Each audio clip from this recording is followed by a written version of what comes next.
Yes, sir.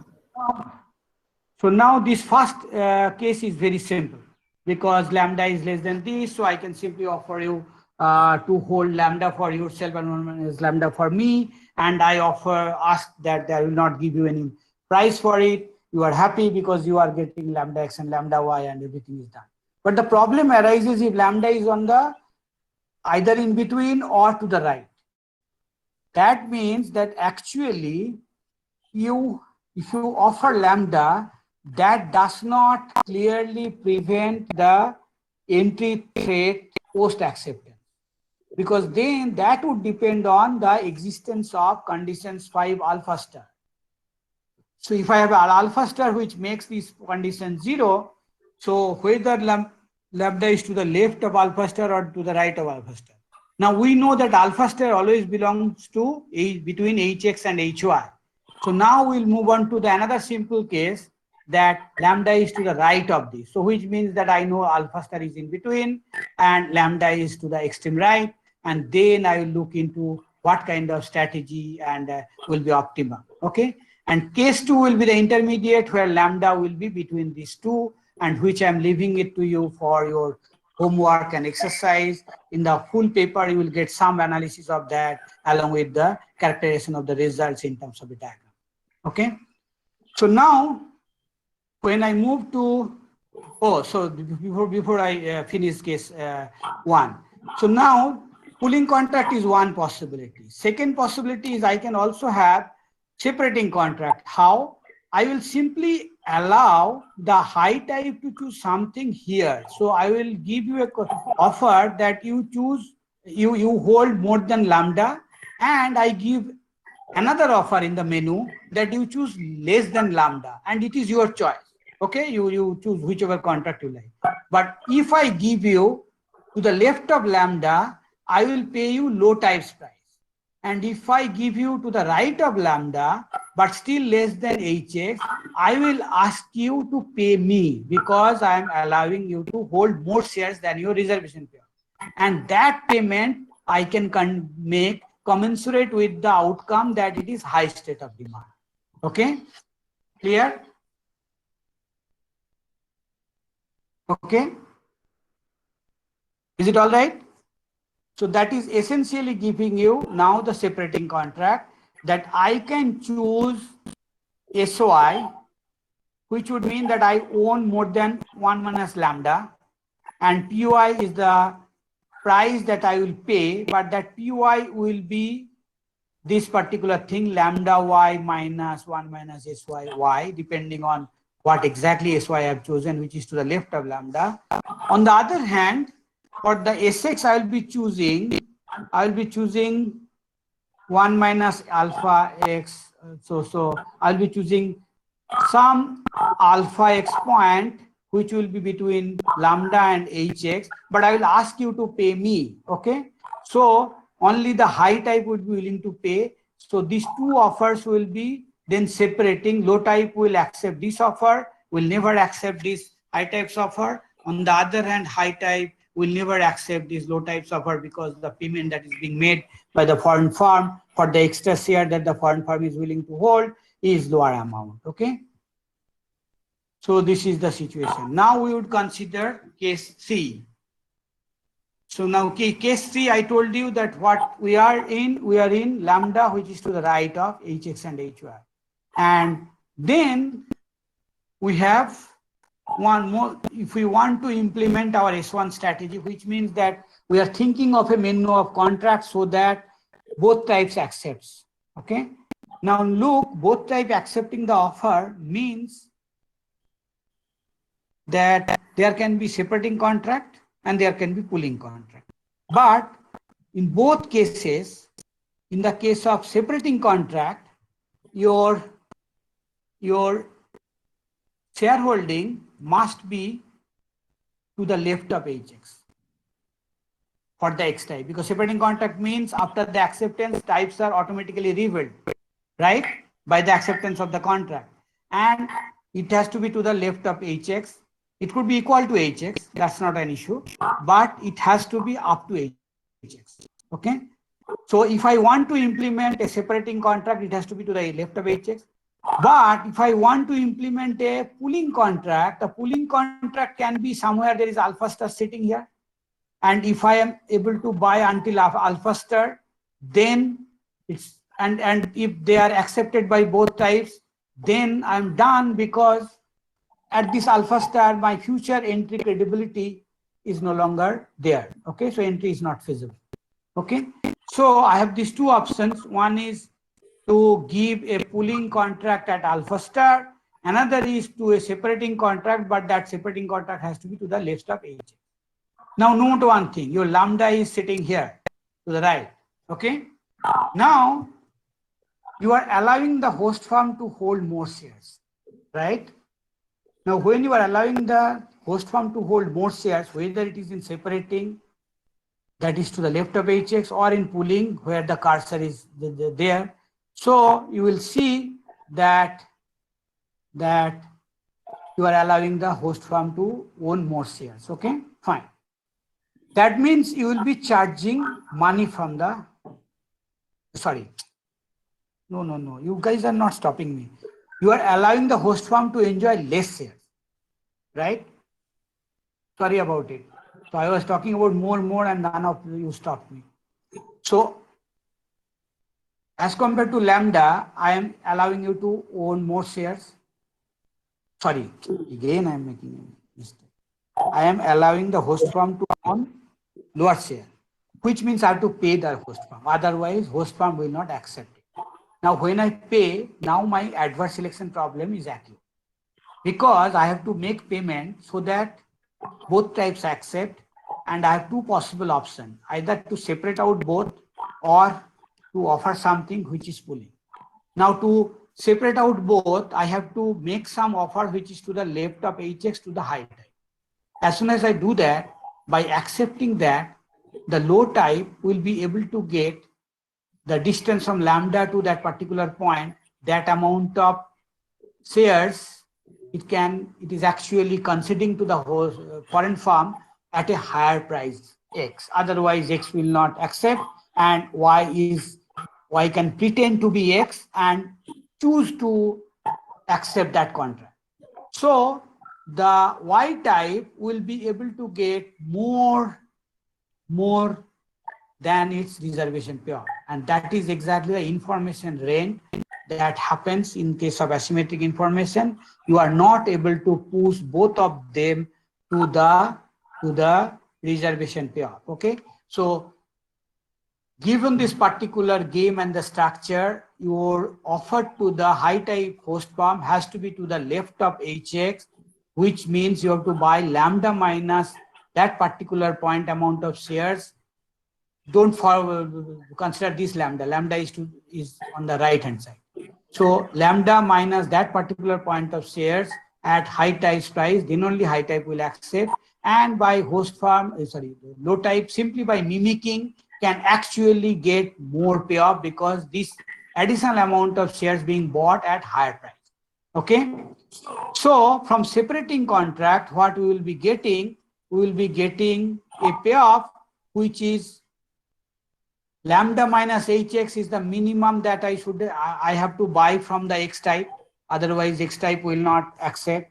And by mimicking that, the low type firm will be able to get lambda minus HX into X minus Y, because true value of the low type firm is Y, but additional price is being paid, that is X minus Y. So lambda minus HX into X minus Y is the additional payoff that the low type will enjoy if there is a separating contract at HX and high type accepts it.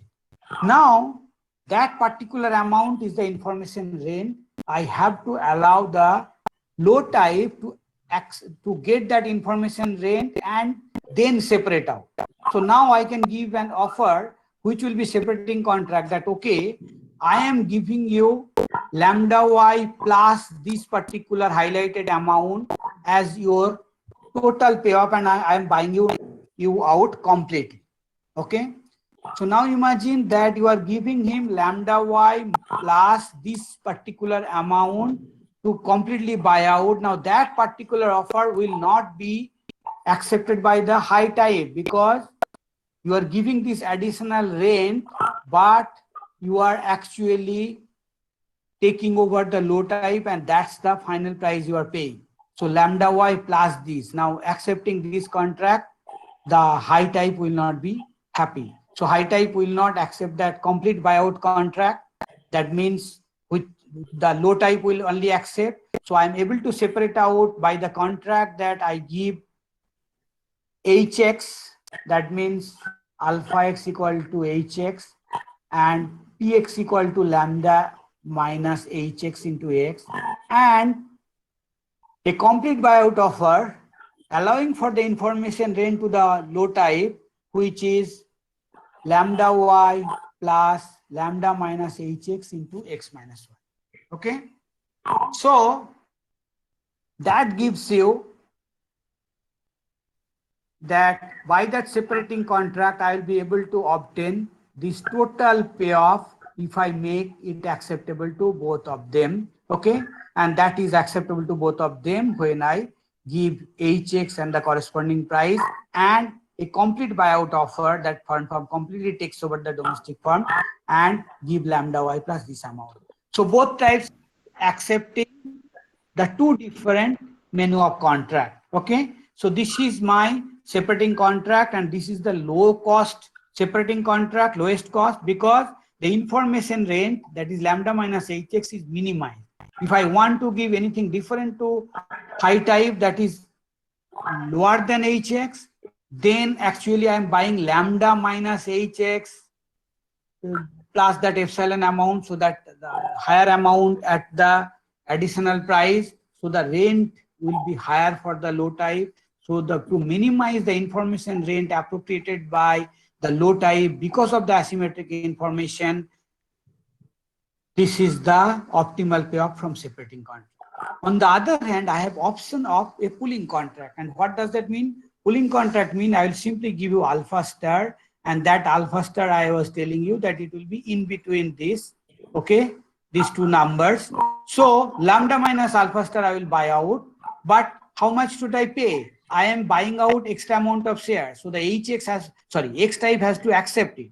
So I will pay, I will give the price as per X's value, and as a result of that, this one. As a result of that, the low type will be able to get this much additional payoff, okay, lambda minus alpha star x minus y, okay, and that is further reducing my information rent if I make an offer which is pooling contract satisfying my condition 5, okay. So in this particular context, we are seeing that pooling contract allows less appropriation of information rent by the low type firm, and as a result, pooling contract is a better contract than the separating contract. Okay. So now there is an additional dimension of this particular results, and there is an interesting results. Typically in adverse selection problem, you have in one shot kind of problems. In most cases, you will see that separating contract does not exist. Now, if it exists, it should at least give as much payoff as a pooling contract gives. But here what is happening, the separating contract is becoming an inferior option for the foreign firm, and pooling contract turning out to be a better contract. So the optimal contract will be a pooling contract. Separating contract will never be chosen by the foreign firm, and this 7 will be the optimal payoff obtained by the foreign firm by following a strategy of buying out lambda minus alpha star amount of shares at X types price. Okay, so that allows both types to accept, and only the low types gets the information rent. Okay, so that's how it happens. Okay, so is it clear that whenever you have this kind of adverse selection problem, that you typically enter into a situation that some types, not one, we have considered only 2 types, that's why only 1 type is obtaining information rent. But otherwise, if you want to make an offer acceptable to all types, and if you have a continuum of types, and given that it has to be acceptable to somebody at the extreme point in terms of the type space, So all the interior types will typically get some kind of additional payoff because of that acceptable offer that you have to give in order to include the all the people. Okay, so some of the people will enjoy some information range. Okay, so except the one for whom you are targeting to include, all other types will be getting information range. So here high type is not getting any range, but low type is getting, because it's a only two types case. Okay, now I have another option. This option gives me the payoff amount 7. I have another option. I will simply give an offer to low type, which is a complete buyout, and lambda y will be the payment. Okay, so basically whatever you could do tomorrow, I'm just buying you by paying that entirely. Okay, so given that particular structure, S2 option will give me this following payoff, that I am completely buying out low type, so lambda has to be paid, and in that case it is my monopoly. I do not have any further incentive to enter, so y minus lambda will be my profit in case the market demand is low. On the other hand, that offer essentially embeds a situation that the high type will never accept, so which means the high type will reject, and in case of rejection, given my strategy that S2 definition I have taken, I will enter. So in that case, Q into lambda x minus F will be my payoff. So for the foreign firm, this will be the payoff if it adopts S2 strategy. Now, one thing must be clear to you, that ST strategy is not a feasible option here, because ST means that I give a contract only to the high type. Now we have seen that if I give a contract only to the low, high type and enter, if rejection occurs, low type will also accept that contract and there will be no rejection. And in that case, I will be getting a payoff which is 6, given by 6. So my ST strategy will yield a payoff which is given by 6 also. So that is inferior, I have already shown, as compared to 7. So now I have two viable strategy to compare for my optimal strategy. One is that pooling contract under S1 strategy, where both the types are accepting, and 7 is the payoff given. And another contract which is S2 by completely buying out the low type, and 8 is the payoff there. Now this characterizes the equilibrium. There is a small proof. So this is in terms of the loss function that I have considered. So ideal situation for the multinational or foreign firm is that x minus lambda x and 1 minus lambda y, and the expected payoff with that, which means I'm allowing the host firm to get their reservation payoffs, and entire thing I'm appropriating. So under S1 strategy, this additional amount has to be paid under pooling contract. This is the information rent appropriated by the low type host firm. Similarly, loss under S2 strategy is that there is entry taking place. Okay. Now, if you take the difference from this particular expression along with your S2 strategy payoff, you will get loss as this particular expression. And now I'll plot them together to find out how my characterization will look like. Now this is the loss from S2 strategy, this particular straight line, okay? And Q is the prior probability, and as Q goes up, you can see that Q into some number, that is good. So there is this behavior, straight line behavior, okay? On the other hand, my alpha star is dependent on Q itself, okay? Because my alpha star moves closer to HX if my Q is high close to 1, and alpha star moves to Y if my Q is close to 1. Sorry, Q is my probability of X. So if my alpha star moves to HY when alpha tends to 1, and my alpha star tends to HY when my Q moves to 0, because that's the continuity type of regularity behavior, that in case you do not have asymmetric information, and if Q is equal to 1, your alpha star should be HX, and if Q equal to 0, your alpha star should be HY, okay? So Given that alpha star is a function, so my loss function will look like, you can look at the derivative and look like this kind of concave function. So this is the loss that is coming from S1 strategy. Okay. And this is the loss coming from S2 strategy. Okay. Fine. So now, given these two strategies, you can easily see that Horn forms interest is to minimize the loss. So the loss is minimum for Q less than Q star under S2 strategy, and loss is minimum for Q greater than Q star under S1 strategy. So this means that S1 strategy will be undertaken for Q greater than Q star, okay, this expression, and S2 strategy will be undertaken for Q less than Q star. Now, why this is happening? There's a very simple intuition for that.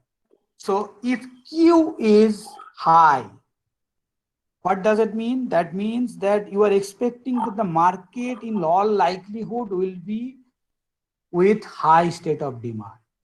Now, if such a scenario emerges, then you would not mind paying high types price even to the low types, okay, in order to avoid your entry with very high probability.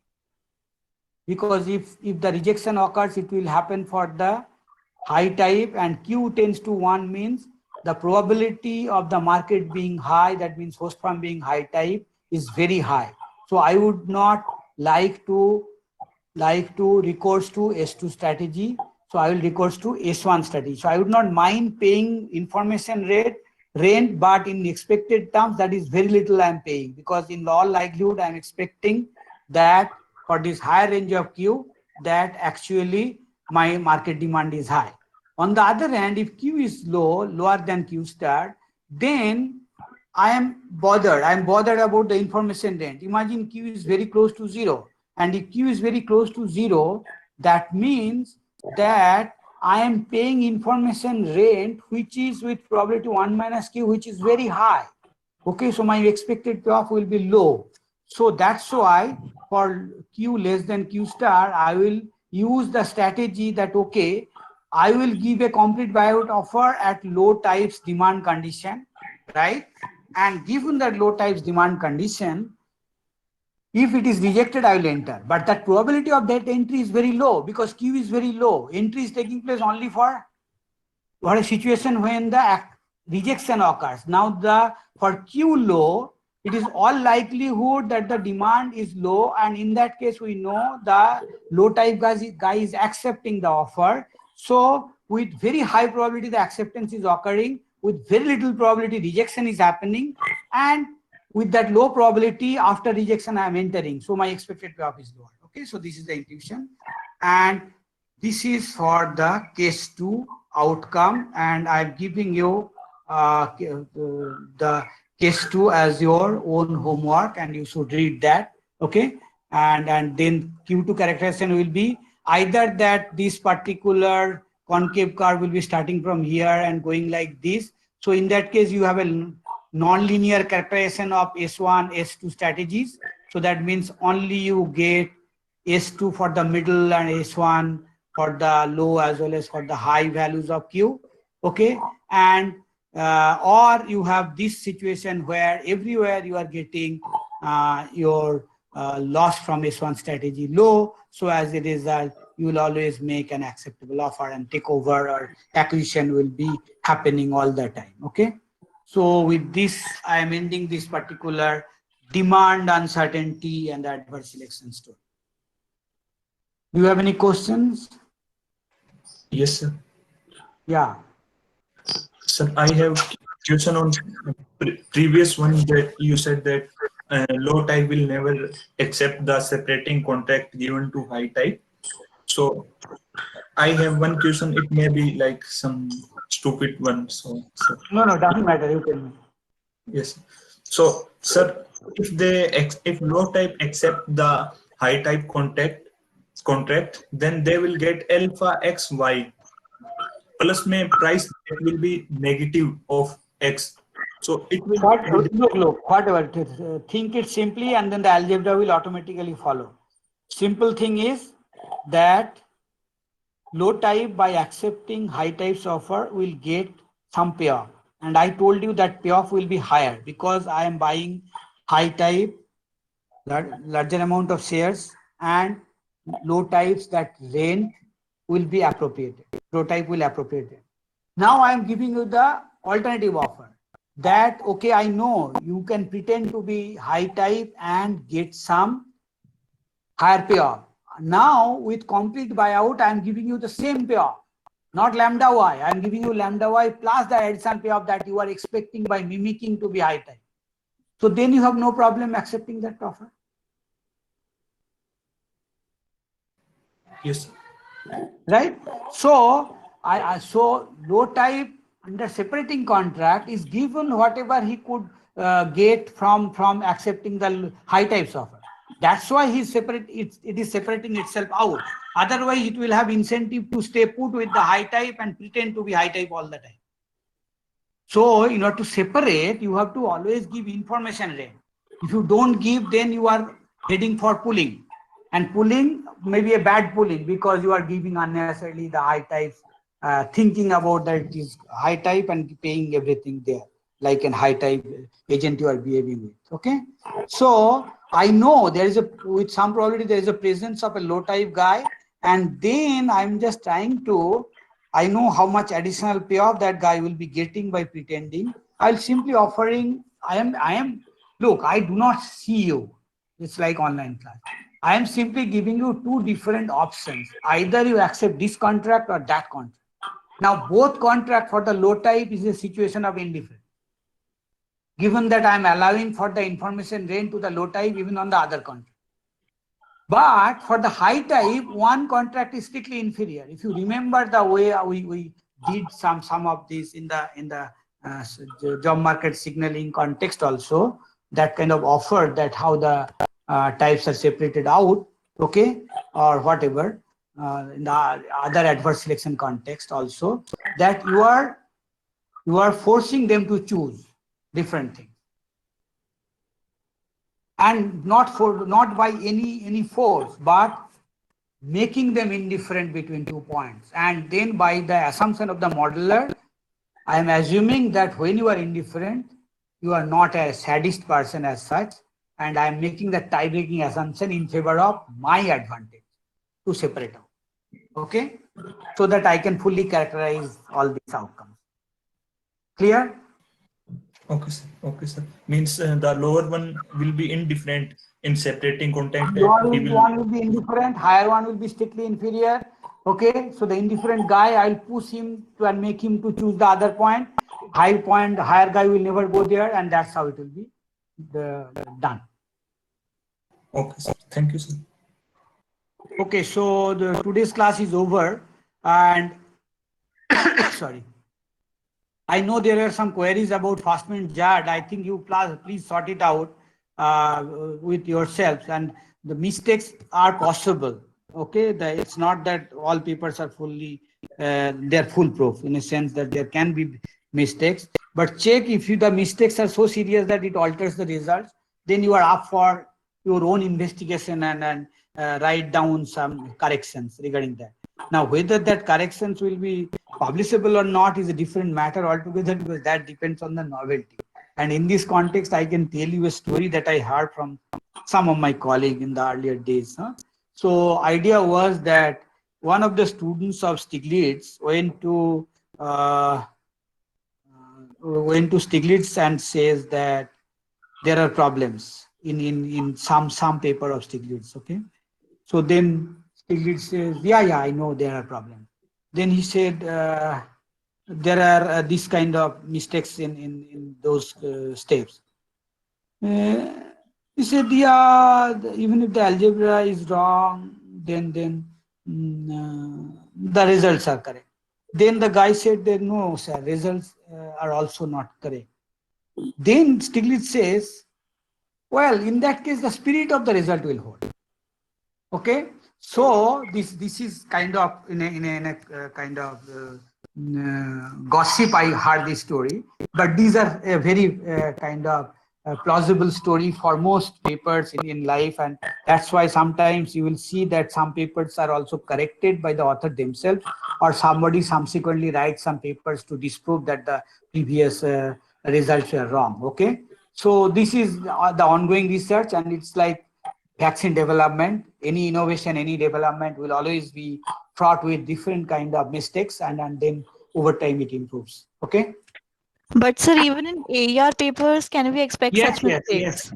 Whenever you read any good journal, bad journal, you will always have a healthy distrust about the result. So there are possible mistakes everywhere. That is possible. Okay. So even that can be possible in the papers of Nobel laureate, and then so you should have a healthy distrust about what you read, huh?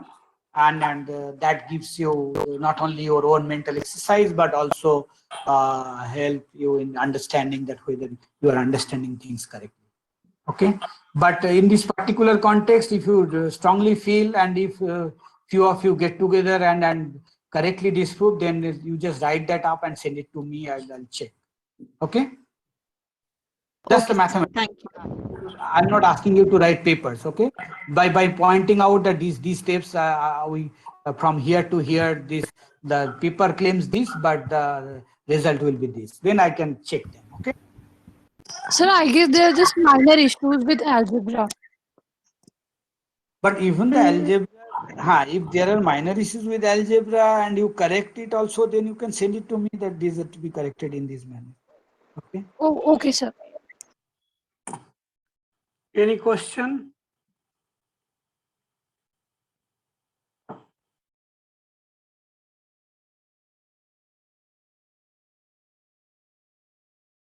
So is it, have you all filled up the Excel sheet regarding the presentation?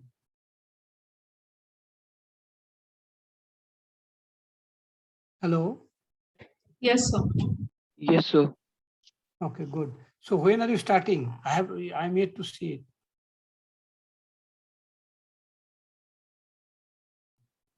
When are you starting in terms of your own scheduling? So the week after Diwali. Okay, fine. Okay. So any question or anything?